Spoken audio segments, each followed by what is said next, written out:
Anthony Edward Soho nació el 19 de agosto de 1959 en East Cleveland, Ohio. Creció en un entorno familiar difícil y con numerosas tensiones. Distintas fuentes señalan que desde muy joven experimentó abuso familiar y una infancia problemática que influyó profundamente en su desarrollo psicológico posterior. Anthony ingresó en el Cuerpo de Marines de los Estados Unidos a los 18 años y sirvió de 1978 hasta 1985, alcanzando el rango de sargento y recibiendo 2 medallas de buena conducta. Sin embargo, su tiempo en el servicio también estuvo marcado por dificultades personales. Fuera de la estructura militar, comenzó a experimentar problemas de alcoholismo y consumo de drogas, así como un comportamiento cada vez más agresivo y volátil con quienes le rodeaban. Durante ese periodo también contraería matrimonio con una mujer llamada Kim Yvette, quien también servía en los Marines, y con quien supuestamente tuvo una hija antes de que el matrimonio terminara y Kim falleciera años más tarde. En enero de 1985, tras 7 años de servicio, Anthony fue dado de baja honorablemente de los Marines y regresó a Cleveland. Su adaptación a la vida civil no fue sencilla, comenzó a beber en exceso, a abusar de sustancias y a desarrollar patrones de comportamiento agresivos y violentos que con el tiempo lo llevarían a problemas con la justicia. En 1989, Anthony cometió un ataque violento que sería el primer registro criminal grave en su historial. Ese año, una mujer que estaba embarazada de 3 meses acudió voluntariamente a la casa de Anthony. Al inicio de la visita, todo parecía normal y la mujer confiaba en él, pero cuando intentó retirarse del domicilio, la situación cambió brusca y brutalmente. Según el relato que ella misma dio a la policía cuando logró escapar con vida, Anthony reaccionó con extrema violencia cuando ella quiso irse. Él le ató las manos con una corbata y los pies con un cinturón, luego le colocó un trapo en la boca para amordazarla y la mantuvo bajo control físico mientras le infligía daño. Anthony la estranguló hasta el punto en que la mujer creyó que iba a morir, lo que demuestra la seriedad y violencia de la agresión. Tras la denuncia, Anthony fue detenido y procesado. Los cargos de la acusación incluyeron secuestro, abuso e intento de violación, reflejando que no solo hubo violencia física extrema, sino también una agresión con intención sexual. Finalmente se declaró culpable del cargo de intento de violación y fue condenado a 15 años de prisión. Anthony cumplió esa condena completa y fue liberado en 2005. Tras su liberación el 20 de junio de 2005, Anthony regresó a Cleveland y fue registrado como un agresor sexual de nivel 3, la categoría más alta dentro de los registros estatales por riesgo de reincidencia. Durante los siguientes años, trabajó inicialmente en fábricas, pero pronto cayó de nuevo en la violencia, el abuso de drogas y un aislamiento progresivo del resto de la sociedad. Comenzó a vivir en una casa familiar y a menudo ganaba dinero vendiendo chatarra. Vecinos informaron que la casa pronto se volvió un lugar problemático. No solo había quejas constantes por un olor nauseabundo en el vecindario, sino que muchos notaron su cambio de comportamiento, aunque inicialmente no se sospechó algo criminal grave. Durante este periodo Anthony también se inscribió en sitios de citas, describiéndose a sí mismo con términos de dominación dentro de relaciones y afirmando que buscaba una persona sumisa para entrenar, un patrón inquietante que reflejaba el tipo de interacciones que más tarde revelaría en sus crímenes. El crimen que finalmente desencadenó la investigación ocurrió el 22 de septiembre de 2009. Ese día, una mujer llamada LaTundra Billups fue invitada a la casa de Anthony con la promesa de consumir crack. Durante el encuentro, Anthony la golpeó, la estranguló y la violó, dejándola gravemente herida.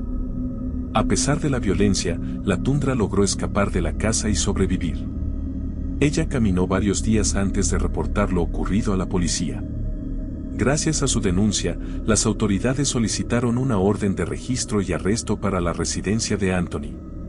El 29 de octubre de 2009, Anthony no se encontraba en la vivienda cuando las autoridades llegaron, pero los agentes comenzaron la inspección. Lo primero que descubrieron al entrar a la casa fueron 2 cuerpos femeninos en avanzado estado de descomposición en una habitación del 3er piso. Según el análisis de ADN posterior, esos cuerpos correspondieron a Diane Turner y Telacia Fordson. Además de esos cuerpos visibles, los investigadores notaron inmediatamente que el inmueble emanaba un olor tan fuerte que vecinos lo describieron como un hedor a muerte, aunque hasta ese momento no se había identificado la causa real.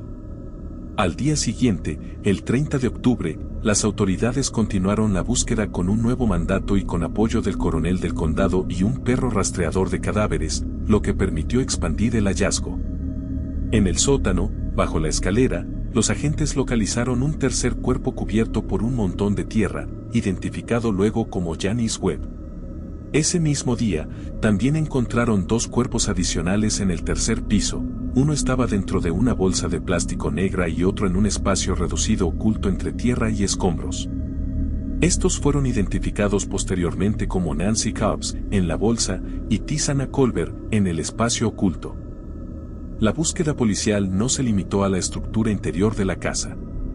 Un cadáver enterrado en una tumba poco profunda en el patio trasero, señalada por el perro rastreador, también fue encontrado ese día. Ese cuerpo fue identificado por ADN como Tonya Carmichael. El 31 de octubre de 2009, mientras se completaba el rastreo en la propiedad, Anthony fue ubicado y arrestado cerca de su casa tras haber sido reconocido por un residente, poniendo fin a su fuga inicial. La investigación no terminó ahí. El 3 de noviembre de 2009, la policía obtuvo un nuevo mandato de registro y esta vez utilizaron herramientas especializadas como una retroexcavadora para excavar áreas del patio trasero que aún no se habían inspeccionado a fondo. Durante esta fase descubrieron 4 cuerpos más enterrados en el jardín. Tras el análisis de ADN se identificaron como Michelle Mason, Kim Smith, Amelda Hunter y Crystal Dozier. Además de estos 4, en el sótano se encontró un cráneo humano envuelto en papel dentro de un balde rojo, del cual solo se pudo recuperar esa parte del cuerpo. Este cráneo fue identificado como perteneciente a Lesanne Dallon. Con estos descubrimientos quedó establecida la cifra total de 11 cuerpos o restos humanos recuperados en la casa y en el patio, todos correspondientes a mujeres afroamericanas que Anthony había asesinado entre 2007 y 2009.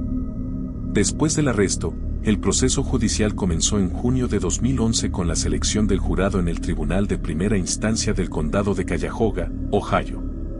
La elección del jurado fue compleja porque los cargos eran extremadamente graves y el caso ya era ampliamente conocido en la prensa y la comunidad, lo que generaba un proceso de interrogatorio exhaustivo de posibles jurados para asegurar imparcialidad. Desde el inicio, Anthony se declaró no culpable, incluso presentando inicialmente una defensa basada en enfermedad mental.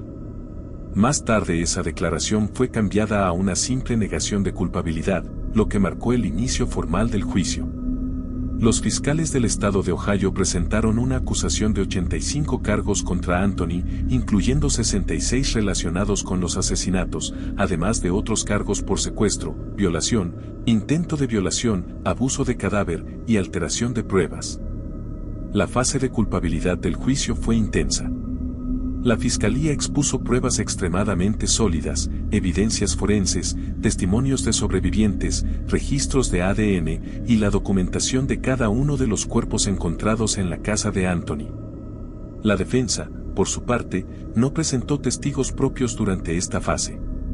En lugar de ello, se limitaron a introducir una serie de documentos como evidencia ante el tribunal, buscando contextualizar el comportamiento de Anthony más que disputarlo directamente. Después de deliberar durante varios días, el 22 de julio de 2011 el jurado emitió su veredicto. Anthony fue hallado culpable en 82 de 83 cargos presentados contra él, incluyendo todos los relacionados con asesinatos agravados, violaciones, secuestros y otros crímenes graves que constituían la base del caso principal. Hubo un solo cargo en el que Anthony no fue hallado culpable, que fue un cargo de robo agravado. Todos los demás, incluidos los cargos por los 11 asesinatos, recibieron veredictos de culpabilidad. Tras la fase de culpabilidad, el juicio avanzó a la fase de sentencia o pena, que en un caso de pena de muerte en Ohio se trata de una etapa separada donde el jurado debe decidir si se impone la pena capital o una sentencia alternativa. Esta fase comenzó formalmente el 1 de agosto de 2011. La defensa intentó humanizar a Anthony ante el jurado para evitar la pena de muerte, presentando testimonios de familiares y personas que hablaron sobre su infancia difícil y alegatos de posibles problemas psicológicos que pudieran haber afectado su comportamiento. La fiscalía respondió con sus propios expertos para demostrar que Anthony tenía un funcionamiento cerebral normal y que los asesinatos fueron cometidos con cálculo y diseño deliberado, lo que reforzaba la gravedad de los crímenes. Después de las presentaciones de ambas partes, el jurado deliberó y en aproximadamente 7 horas de discusión, recomendó la pena de muerte para Anthony por cada uno de los 11 cargos de asesinato agravado.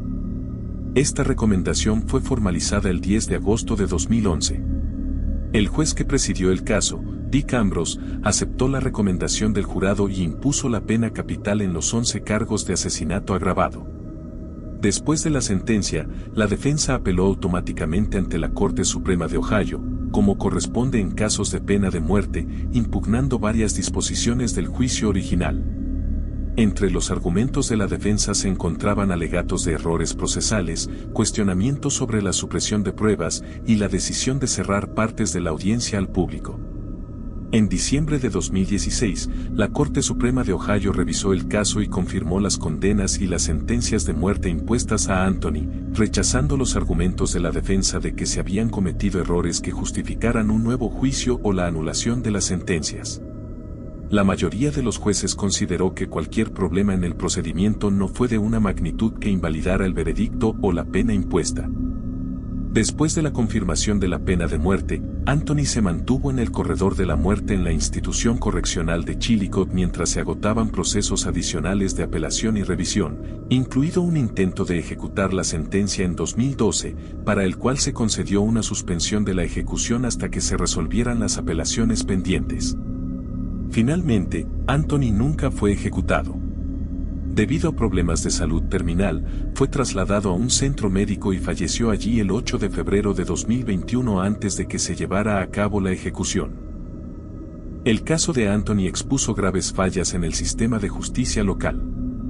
Varias familias de las víctimas presentaron demandas alegando que la policía no tomó en serio las denuncias de desapariciones o que no investigó a fondo las múltiples señales de advertencia que surgieron antes de su arresto. Como resultado, la ciudad de Cleveland acordó pagar más de $1,3 millones en acuerdos a familiares de las víctimas por el manejo inadecuado del caso. Además, expertos y defensores de derechos humanos criticaron cómo las desapariciones de mujeres afroamericanas con antecedentes de adicción o marginalidad fueron ignoradas por la policía durante años, lo que permitió que los asesinatos continuaran sin interrupción. El caso de Anthony es uno de los más notorios en la historia criminal reciente de Estados Unidos por varias razones: la cantidad de víctimas, el hecho de que los cuerpos se mantuvieran durante años en su vivienda sin ser detectados, y la exposición de fallas en la respuesta policial a desapariciones de mujeres vulnerables. Se han producido documentales y estudios sobre este caso que intentan contar también la historia de las víctimas y resaltar que detrás de cada nombre, hubo una vida completa con familia, amigos, sueños y luchas personales, muchos de los cuales fueron ignorados por mucho tiempo. Si te gustó el video, dándole like y suscribiéndote sería de gran ayuda. Muchas gracias por su tiempo y atención, que tengan un buen día.